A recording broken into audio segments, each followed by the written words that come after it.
Hello friends, मैं Madhulika Sharma economic classes and motivational channel में मैं आपका स्वागत करती हूँ।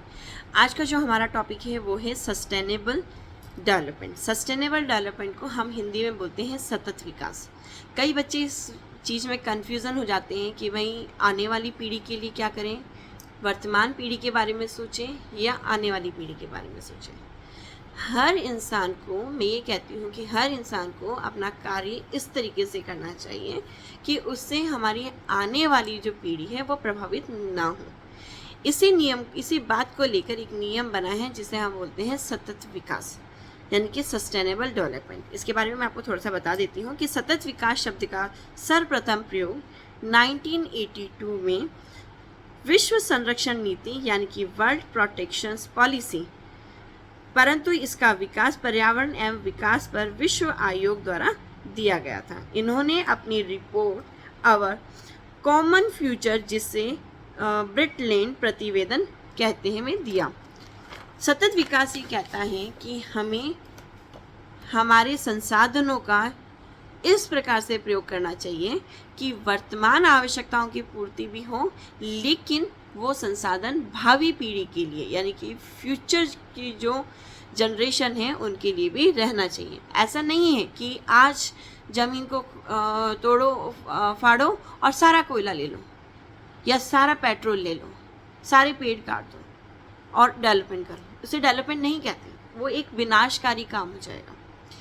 भावी पीढ़ी की आवश्यकताओं को पूरा करने की क्षमता को हास किए बिना, शब्दों का मतलब समझना कि भावी पीढ़ी की आवश्यकता, आज जैसे हमारी आवश्यकताएं हैं वैसे ही आने वाली जो फ्यूचर जनरेशन है उनकी भी अपनी एक आवश्यकता है, और उनकी आवश्यकताओं को पूरा करने की क्षमता को हास किए बिना, यानी कि उसको कोई नुकसान किए बिना, अगर वर्तमान पीढ़ी की आवश्यकताओं को पूरा करना या कर सकते हो तो वो ही सतत विकास है। पर ऐसा नहीं है कि हम आज जो वर्तमान चल रहे हैं उस पीढ़ी की सारी आवश्यकताओं को पूरा करने के लिए, कि उसके लिए जो डेवलपमेंट होना चाहिए उस डेवलपमेंट के लिए हम इतनी ज़्यादा हमारे प्राकृतिक संसाधनों को बिगाड़ दें या उनका हाश कर दें कि आने वाली वर्तमान पीढ़ी के लिए कुछ बचे ही नहीं।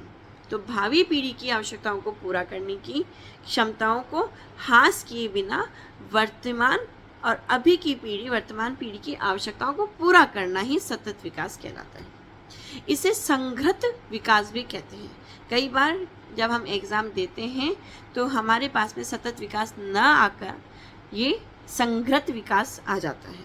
सतत विकास का अभिप्राय कभी भी धीमा विकास नहीं होता या विकास नहीं हो, इसे नहीं कहते कि भाई आने वाली पीढ़ी के लिए सोचकर करना है। इसका मतलब ये नहीं है कि हम वर्तमान पीढ़ी की किसी भी आवश्यकताओं को पूरा ना करें। वर्तमान पीढ़ी की आवश्यकताएं पूरी हो, उनका विकास हो, लेकिन इस तरीके से हो कि भावी पीढ़ी, भविष्य की जो पीढ़ी है उनके लिए संसाधन रहें, उनके लिए संसाधनों का हास ना हो, उनका विनाश ना हो। तो विकास होना है, इसका अर्थ ये नहीं है कि विकास धीरे धीरे होगा या विकास नहीं होगा। हम इसे इको डेवलपमेंट कह सकते हैं। इको डेवलपमेंट का मतलब है कि आपने पर्यावरण का ध्यान रखा है और आपने डेवलपमेंट किया है। इसे स्टेबल डेवलपमेंट कह सकते हैं कि जो डेवलपमेंट हो रहा है लेकिन इस तरीके से हो रहा है जो स्टेबल है, बाकी प्राकृतिक संसाधनों को कोई विनाश नहीं हो रहा है, उनमें कमी नहीं आ रही। एक है, हम इसे कह सकते हैं हम लॉन्ग टर्म डेवलपमेंट, क्योंकि सतत विकास है इस तरीके से विकास करना जो आज के लिए नहीं, वो आने वाली पीढ़ी के लिए भी वो डेवलपमेंट हो, धीरे धीरे ही हो, और सदाबहार या फॉरएवर भी हम इसे कहते हैं। तो हमने क्या क्या नाम पढ़े? हमने अब तक पढ़ा संघृत विकास, हमने लॉन्ग टर्म डेवलपमेंट पढ़ा, हमने इको डेवलपमेंट पढ़ा, स्टेबल डेवलपमेंट पढ़ा और सदाबहार विकास भी पढ़ा। तो ये सब चीज़ें सतत विकास को ही कहते हैं, सस्टेनेबल डेवलपमेंट को कहा जाता है। अब आपको बता देती हूँ कि यूएनओ ने 9 सिद्धांत दिए सतत विकास के लिए, जिनमें से जो पहला था वो था सामुदायिक विकास। एक जने का विकास ना हो, 2 जनों का विकास ना हो, किसी एक संस्था का विकास ना हो, जो विकास हो वो सामुदायिक विकास हो, यानी कि सबका विकास हो। जीवन गुणवत्ता में सुधार हो, जो डेवलपमेंट हो सेकंड है हमारा जीवन गुणवत्ता में सुधार, कि डेवलपमेंट हो लेकिन वो इस तरीके का हो कि उससे हमारी जीवन की गुणवत्ता में सुधार हो, हमारे रहन सहन में सुधार हो, लोगों की अर्निंग बने, प्रोडक्शन बढ़े। डेवलपमेंट इस तरीके का होना चाहिए। फिर है पृथ्वी की कैरिंग क्षमता को बनाए रखना। विकास इस तरीके से ना हो कि हम ये जो पृथ्वी है, इसके जो प्राकृतिक संसाधन है, इनको पूरा विनाश कर दें। नहीं, अगर आप एक पेड़ को काट भी रहे हो तो उसके साथ साथ 4 पेड़ लगाओ, ठीक है, उसको हरा भरा करो। अगर आप किसी चीज़ का इस्तेमाल कर रहे हो तो साथ में उसके सब्स्टिट्यूट भी ढूंढो। यही आपका पृथ्वी की कैरिंग है। क्योंकि देखो, अगर यदि मैं तो ये कहती हूँ मैं 10 पेड़ नहीं तोड़ रही काट के, एक पेड़ ही काट, पर कटा तो सही, कहीं ना कहीं जहाँ 10 पेड़ में से एक पेड़ कटा तो एक पेड़ कम तो हुआ, 9 ही बचे। तो उसके लिए हमें क्या करना है कि डेवलपमेंट इस तरीके से करो कि अगर एक पेड़ कट रहा हो तो उसके साथ में आप 2 पेड़, 3 पेड़, 4 पेड़ एक्स्ट्रा लगाओ। पर्यावरण की रक्षा करनी है। 4th टॉपिक जो हमारा है वो पर्यावरण की। फिर अगला है 5th है विश्वव्यापी गठबंधन।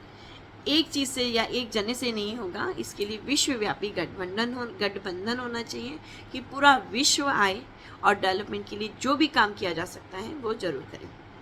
सतत विकास का संबंध 3R से है। कई बार एग्जामिनेशन हॉल में या नेट के एग्जाम में भी आप 3R का यानी कि RRR पढ़ेंगे। तो 3R का जो संबंध है वो किससे है? तो 3R का संबंध यानी कि RRR का पिक्चर से नहीं है। इस RR का जो संबंध है वो सतत विकास से है, जिसमें फर्स्ट R का मतलब होता है रिड्यूस, ठीक है। प्राकृतिक संसाधनों का कम प्रयोग हो, इस तरीके से प्रयोग हो कि उनका विनाश ना हो, वो कम क्वांटिटी में, या हम उसके और भी सब्स्टिट्यूट ढूंढें और उस तरीके से उसका डेवलपमेंट हो। फिर है रिसाइकलिंग। जैसे मैंने आपको बताया कि अगर हमने एक चीज़ को काट भी लिया है तो उसको रिसाइकल यानी कि हम 2 पेड़ लगाएं, 3 पेड़ लगाएं, 4 पेड़ लगाएं, इस तरीके से काम करें कि वो रिसाइकल होता चला जाए।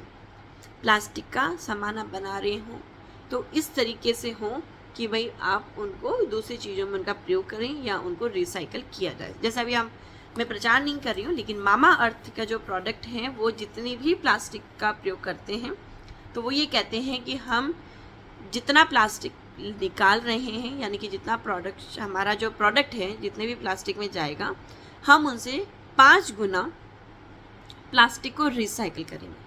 यानी कि अगर एक ट्यूब उन्होंने दी है प्लास्टिक की तो वो 5 ट्यूब के बराबर का वो प्लास्टिक को रिसाइकिल करेंगे। तो रिसाइकलिंग होना जरूरी नहीं, ऐसा नहीं है कि हमारे देश में सिर्फ प्लास्टिक नज़र आना शुरू करें। फिर है रीयूज, साधनों का पुनः प्रयोग करें। कोई भी साधन है अगर एक बार उसका यूज़ हो चुका है तो अगर उसके कोई सेकंड यूज़ हो सकते हैं, थर्ड यूज़ हो सकते हैं, डेफिनेटली करिए। हम लेडीज़ भी करती हैं, घर में हमारे पास में जैसे कोई डब्बा आ जाता है, कोई कागज़ का बॉक्स आ जाता है तो डेफिनेटली उसमें पिज़्ज़ा आया है या अभी हमारे ऑनलाइन शॉपिंग में जो भी हमारे सामान आते हैं, हम उसको घर में किसी ना तरीके से यूज़ करके उसको रीयूज़ करते हैं। तो हमारे गवर्नमेंट को या हम सबको इस तरीके से संसाधनों का प्रयोग करना है कि हम उनके बचे हुए सामानों को चाहे फैक्ट्रीज़ में यूज़ हो चाहे वो उनको रीयूज़ करें। Thank you. इस टॉपिक में यही तक का था। अगर आपको ये टॉपिक अच्छा लगा हो, ये चीज़ आपके लिए हेल्पफुल रही हो तो प्लीज़ चैनल को लाइक, शेयर एंड सब्सक्राइब जरूर करिएगा। आज हमने पढ़ा सतत विकास। सतत विकास ये कहता है कि संसाधनों का इस प्रकार से प्रयोग करें कि आने वाली पीढ़ी के लिए भी वो संसाधन बच के रहें, उनका विनाश नहीं होना चाहिए। और सतत विकास 3RR को फॉलो करता है, जिसमें हमने पढ़ा रिड्यूस, रिसाइकल और reuse. Thank you for watching.